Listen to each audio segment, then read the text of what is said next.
smagu. Dviratukas mano naujas, jis labai gražios spalvos.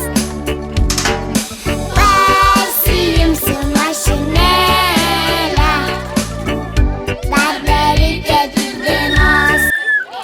Vaikai, dabar klausot, mūsų garsiakalbius sugedote. Štai mes šiandien susirinkome vėl smagiai papramogauti ir pasivažinėti dviračiais, paspirtukais, riedučiais, nes už mūsų po kelių dienų prasidės vasara, kada jūs visi važinėsitės, busit namuose, atostogausit, važinėsitės dviračiais, paspirtukais, kiemuose.